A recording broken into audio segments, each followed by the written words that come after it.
Hello, folks. Welcome to episode number 167 of Latino Vegano, Latin Vegan. Vegano.com.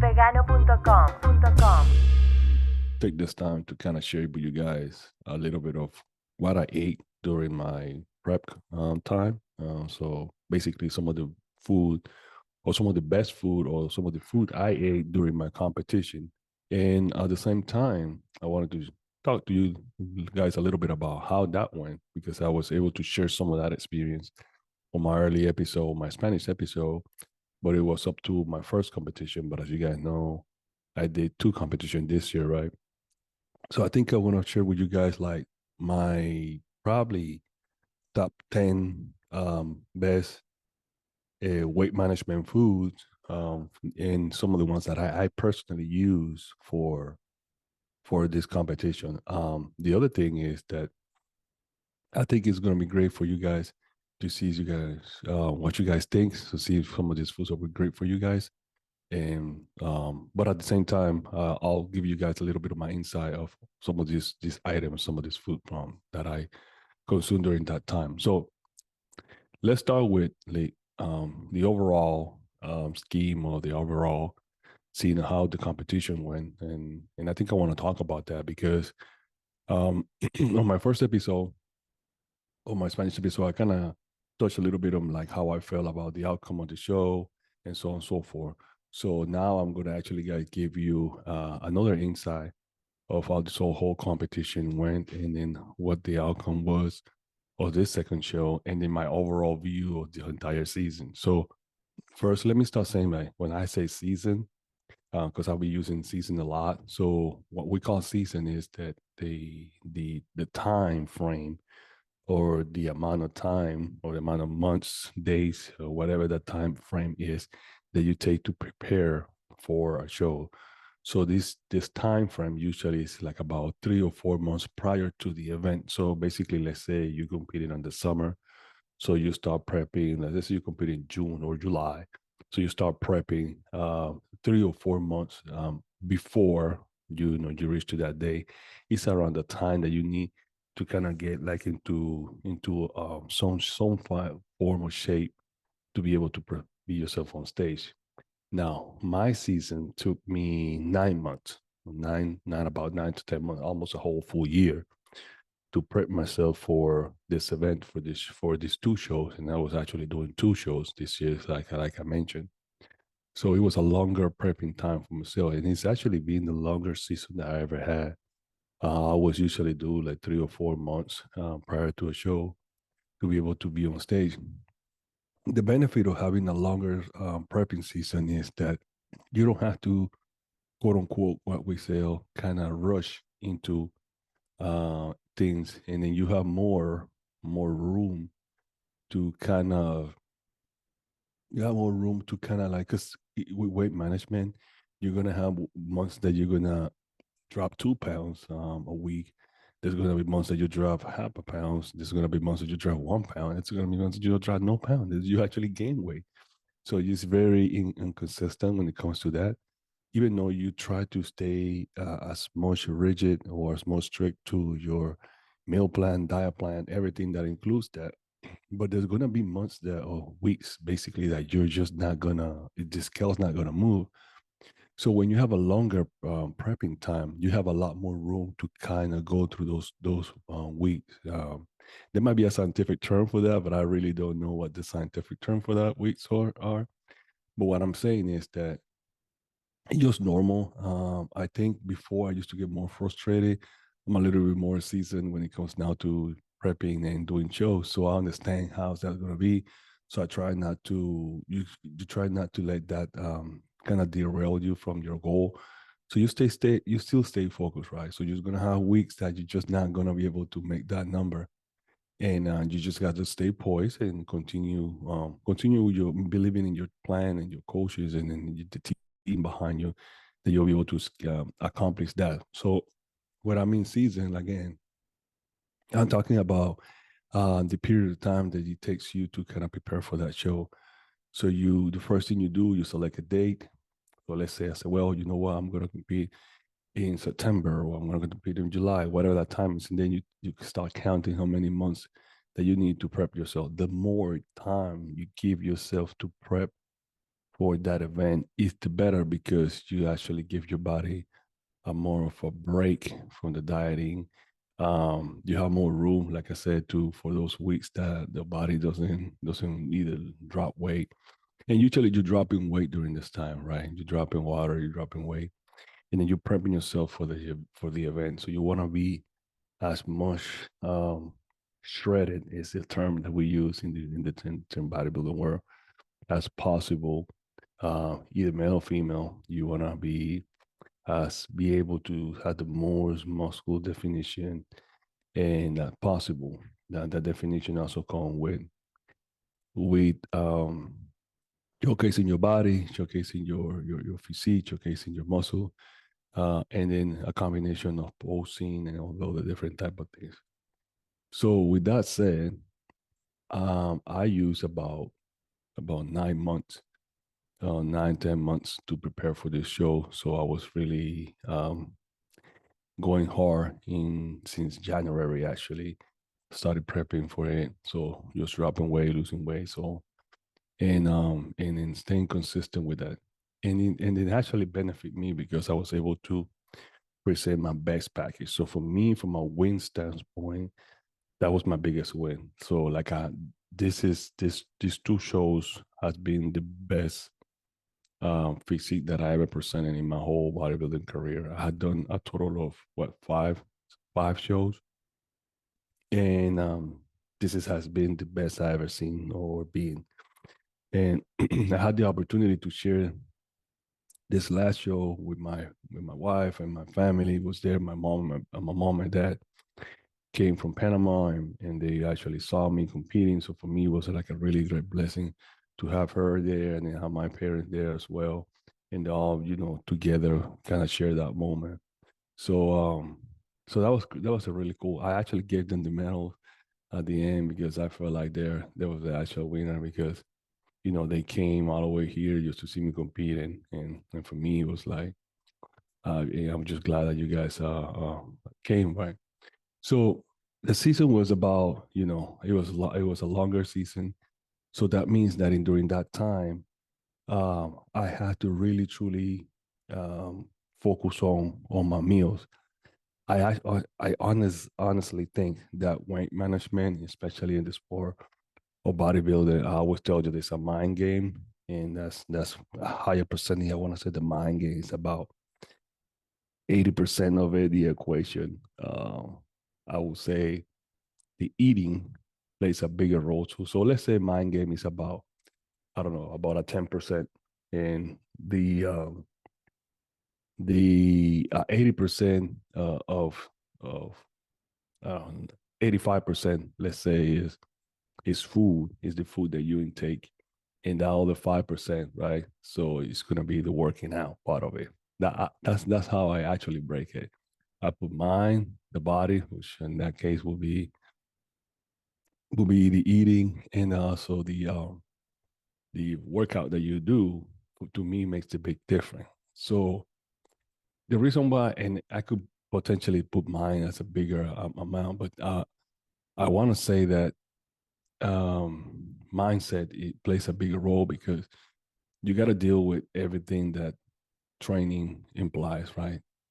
When I mean, especially in this level. So I always talk about how you have to have the right mindset to be able to do anything in life. Anything that you put your mind into, you have to have the proper mindset, right? If you're going to be a successful entrepreneur, you have to have the right mindset. Like, there's no failing. You're going to do this right. You're going to have the best thing. So you have to have the right mindset. Like, I, for example, now going towards I'm going to a new journey, and I'm developing recipes for dairy-free vegan ice cream, right? And then I'm gonna put the best product out there for y'all. So that's my mindset going towards it, right? So if the thing is not perfect, right, to my standards, then I'm not putting it out. So you have to have the right mindset. So when you compete, you have to know that, you have to prepare yourself. You're training, you eating right, you're doing your posting, you're doing everything that you have to do from the high level, to be able to perform at the highest level, right? It might sound contradicting, but it's true. You have to have that right mindset, because otherwise you're gonna go on stage and you're just gonna make a fool out of yourself in a general form of saying. And you don't want to do that. You want to always represent yourself to the fullest. So that's the one thing. Then working out, it's pretty normal. You go on, you work out, you do your routine, you follow your plan, and then you up one weight. That doesn't change. Workouts are workouts, regardless if you're doing fitness, CrossFit, bodybuilding, no matter what you do. Working out is working out. So that doesn't change that much. It stays pretty consistent, pretty standard. And then you can do, it's pretty much the same workouts pretty much everywhere, right? Like workouts doesn't change. Right? Everybody has their own way of doing exercise, but it's at the end it's the same thing. Like for chest, you do bench press, right? You can do incline, decline. That doesn't change. For arms, you do bicep curl. That doesn't change. For tricep, you do tricep extension or tricep pull down. I mean, workouts are workout. So it's the same workouts everywhere you go. So that doesn't really make that much difference, in my opinion. Yes, there could be some small changes there when you work out in the way you're doing the workouts that could potentially create a bigger impact. Like for example, you slow down, or if you increase your weight, you just decrease your weight, you increase your reps. So those kind of things, yes, those plays a role. But what I'm saying is that at the end of the day, you still have to lift weight or do cardio, or it's like, this is the same thing, right? The formula for that is basic. Now, the eating aspect is for me what plays the biggest role here, because the food can either break you or make you. And we want to talk about weight management in a little bit and some other food. So let me go ahead and go back and finish up my whole experience with the competition, and then we go back and talk about the food, whatnot. So this my season was longer. I was able to compete. I competed October 7th and I competed October 29th. October 7th, I did my first show, right? After my 10 months prep. And in that show, I placed third. I actually, I actually personally think I should have placed higher, right? Okay, but the judges gave me a third place, and their feedback was, I gotta work on different aspect of my body and different muscles. So I gotta work on my back, I gotta work on my legs, everything has to work, right? So I had to work on different part of my body, and I placed third. Okay, so that was a tough class. That's fine. Okay, I placed third. I felt like I should have at least placed either second or even first, but that's okay. I think I'm happy with the able to. I'm happy with I was able to perform on stage, and I was in best shape, and I presented myself great. I'm not satisfied, of course, because when I go and perform on the highest level, I want to get rewarded at the highest level. But this is my first time actually placing the top three on a professional level. So my first professional show was in 2020. I didn't even place. So I placed third. So that's a big step for me now from a competition standpoint. So that was great, right? But I still had a lot of work to do. So but I'm happy with the sense of like I accomplished, wanted to put myself in the best situation, and I did. And I went on stage and represented, and I did great. So that from that perspective, I'm happy and I'm very grateful. I'm very grateful for the help that I received, for the support that I received, for my team and the friends that supported me, and family that supported me, everybody else that was part of that journey. So I'm really really grateful for that. And then now it took about 2 weeks or 2 or 3 weeks before I competed again. So this show was the last show was in Killeen. That was on the 29th. I placed fourth in that show. In that show, I did two categories. I did bodybuilding and I did classic physique. Now, I'm actually a pro classic physique. Bodybuilding is, so for the people that don't know, then there's basically kind of like there's three type of, in the men's side, there's three type of competitions, or three type of, it's like levels that you can compete on, put it on level. Not necessarily one is better than the other, just the type of level. And then each level have a requirement of the way they want you to look for you to be able to place in the higher, right? From the higher rank. So for let's say first level, the first line of competition is what they call physique. Physique basically is you wear, and the way you can differentiate each one is depending on the type of trunk or pants or shorts that you have to wear. On the physique side, you use what they call surfboard, those softboard shorts. Those are the ones that you wear to go to the beach, the ones that you wear when you surfer or whatnot. And then the difference is the type of shorts that they wear, right? Physique wears these type of trunks, and I'll post the pictures so you guys can see the difference. And then as far as body requirements, they have a body requirement. You don't have to have such a strong body definition. Mostly, it's kind of like basically having a beach body, right? I'd say that is a little bit different because you have to be more than that, but you have to have a really nice upper body.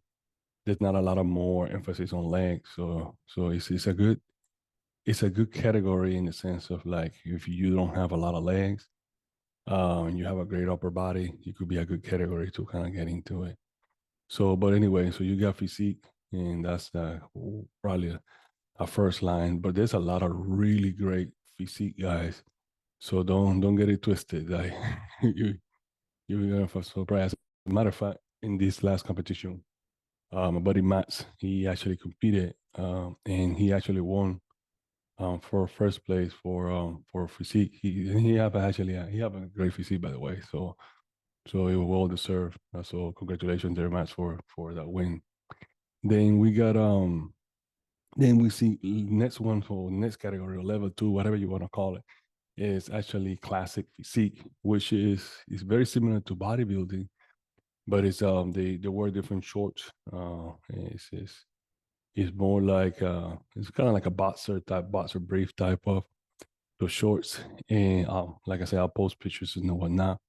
But yes, you use those shorts in that category. And then the only difference is that there's a couple of poses from bodybuilding that you do not do in classic. So that's the only thing different. But as far as requirement for body, um, not really. You can actually do bodybuilding and do classic and then still be competitive. Like in both, you can actually be competitive. So and there's slightly some small changes as far as a requirement. Of course, a bodybuilder probably since it's the ultimate, they require more of a tighter look, and not only tighter look, but also more of a bigger look also as well. So they probably will the only the bigger difference between one and the other. There's no pros and cons to some extent of each one of these categories. You just basically choose whichever you feel more comfortable with, whichever you want to train for, and then just kind of perform there and then kind of become great at it, right? So, like for example, I started at my first ever show was doing classic physique, and then from there, I jumped into. I'm sorry, my first ever show was doing physique, and then from there, I started doing classic physique. So I started doing classic physique, and then I did a bodybuilding show as well in 2016. And in this year, actually, I also did bodybuilding. So I had the bodybuilding trunks with me. So I was able to do a crossover in category. They allow me to crossover. So basically, what you do a crossover is like you can do, since there's not a lot of competitors, you can do other categories. You think that you have what it takes, you can actually compete in other. So I could be able to compete in all three of them, right? I could be on stage three times if I needed it, just because it gave me an opportunity for me to kind of either win or showcase my body in another different category. So that's the one thing that I wanted to talk to you guys about. The way I felt was, I was able to perform. I did well. When I got on stage, I did all my routines, and it went out great. I played fort on that show, and my biggest lesson was that I've been out of the sport for about 3 years, so I was able to get back in shape and was able to perform. And you can think about it like, oh well, you didn't win, and that's true. I did not win, but I got closer. I'm getting closer and closer and closer to my goal. So this is an opportunity for you. Either you give up for some people, or you continue thriving, you continue working until you reach your ultimate, right? So I can look at this as an experience and say, okay, well, I learned a lot from this experience. I accomplished a lot. I accomplished some big steps. I was able to reach to a level of performance that I never reached before. So that's a big win for there. And this, I still got more, right? So I just need to continue finding the ways to continue working and getting my goal. So now I understand a lot more of the sport.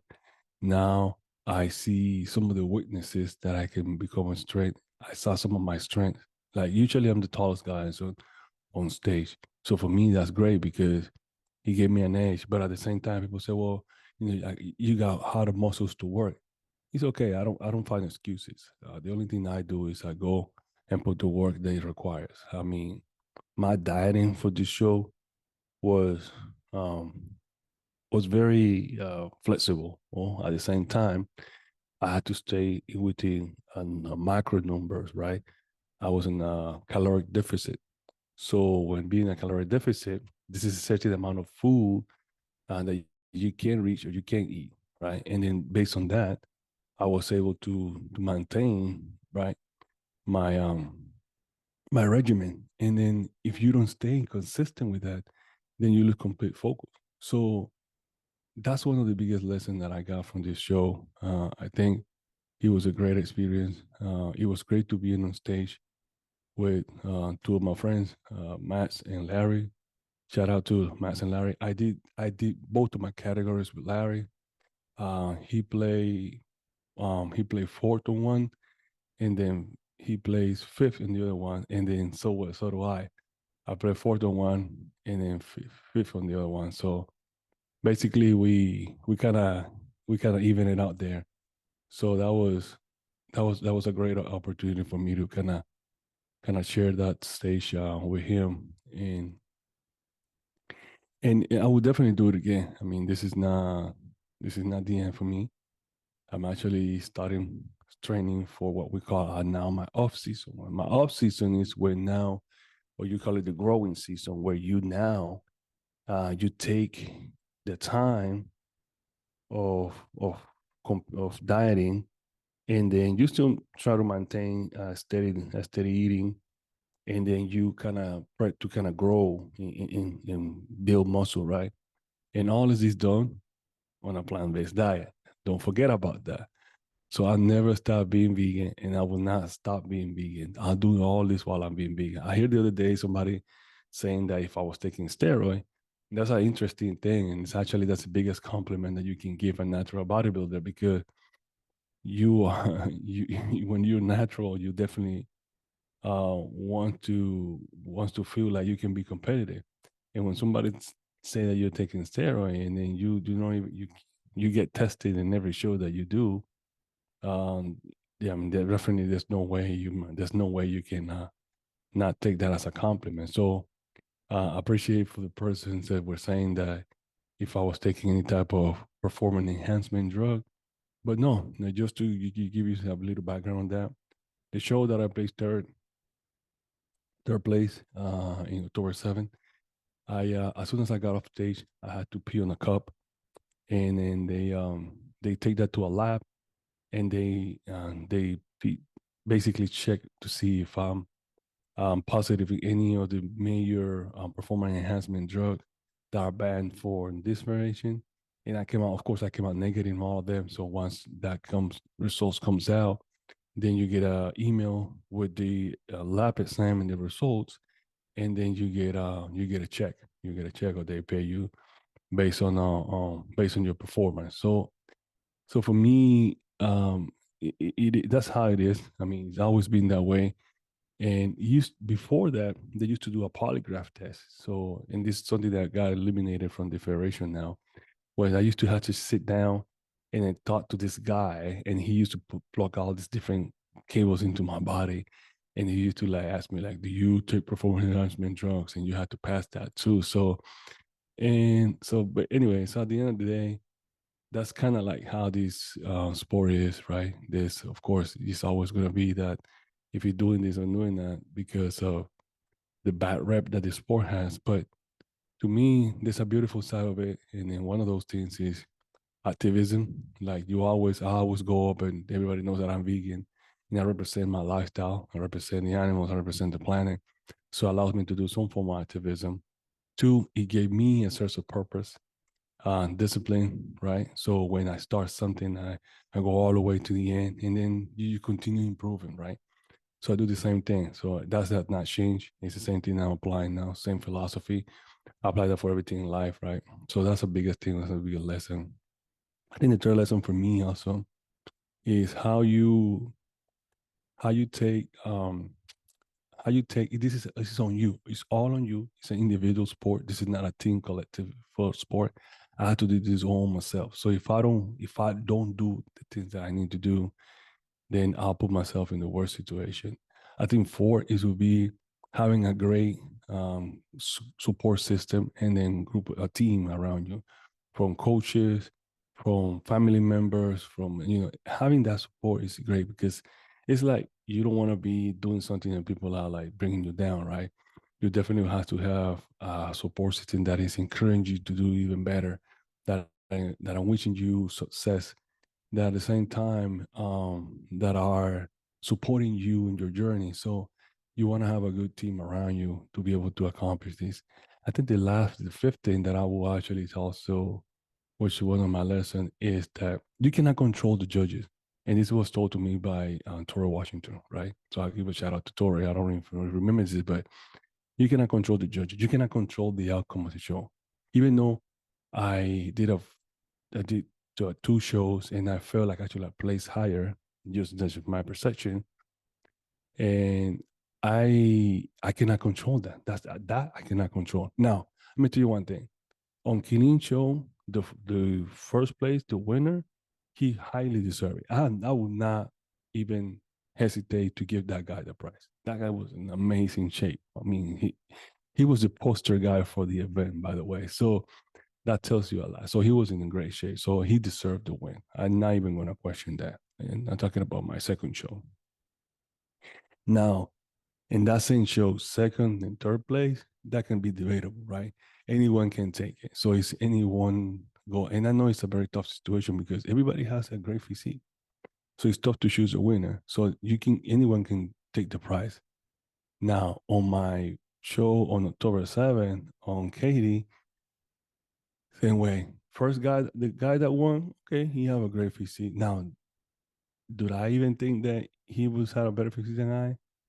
Probably not. That's just me, the me I am, the confidence I am. Especially because that same guy came to me and said, "Man, you look great, man. You're gonna win." He told me that like in my face. So that was an interesting part that he said that, and I was like, "Oh yeah, awesome." I was getting a lot of compliment from the competitor. So when I was getting a lot of compliment from competitor, that makes me feel like I was in great shape. So for me, that was like another biggest, like that was one of the biggest aha moments. Like when you get some other competitors actually giving you props and giving you credit for the work that you put on. So I said all this to tell you guys that you cannot control the judges. I cannot control the outcome of things. I cannot control if tomorrow it's gonna be raining. I cannot control if tomorrow we're gonna have a thunderstorm, or if the judges want to give the prize to the guy that has the better hairdo or the better legs or whatever it is that they're using to give that person the prize. But what I can control is me. I can control my outcome. I can control that I'm putting the work, that I'm studying, that I am practicing my poses, practicing my routine, doing my work and following my diet. I can control that. So control what you can control, focus on what you can do, and then just go ahead and give it all. That is what maybe this message was. And this is what I'm going to apply in life. Now I'm prepping myself to put you guys with the best vegan ice cream possible. I am making sure that I'm creating the best recipes possible for you guys. I can control that. If everybody's gonna love it, I hope so. I mean, it's not always going to be that. If tomorrow somebody's going to be saying that, well, I don't know. I like it when you put more sugar or less sugar. So it's going to be all kind of. Will I be able to please everyone? I mean, maybe not, maybe not. But I want to be able to please the majority of you guys. I will be able to give the majority of you guys in this sense when it comes to putting a product out there for the majority of the people. And it's gonna happen. Like for example, I already made a few flavors, and then I get some great feedback, and then I get somebody say, no, it doesn't taste like this, and so it's like, so who do you believe? And then you need to understand that everybody's perception and taste, but it's different, right? So that's one of the things that I'm learning a lot from this process, and this is one thing that I learned from bodybuilding. You put your best product out there, and then there's a person out there that is also in the best shape possible. So they go out there, you compete, and then the judge is gonna see something that you don't see, and at the end they're gonna end up if they go taking the prize, you just have to admit it and then just go with it, and then continue working and practicing. So that's all it comes down to, it, guys. So in life, you have to see it that way. It's not a defeat. It's just a step closer to your goal. You're just getting closer to where you want to be.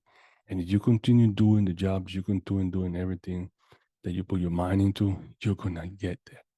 Trust me, you will. But you have to believe. And that belief starts from you doing all those steps and believing here as well. So your mind and your heart has to believe.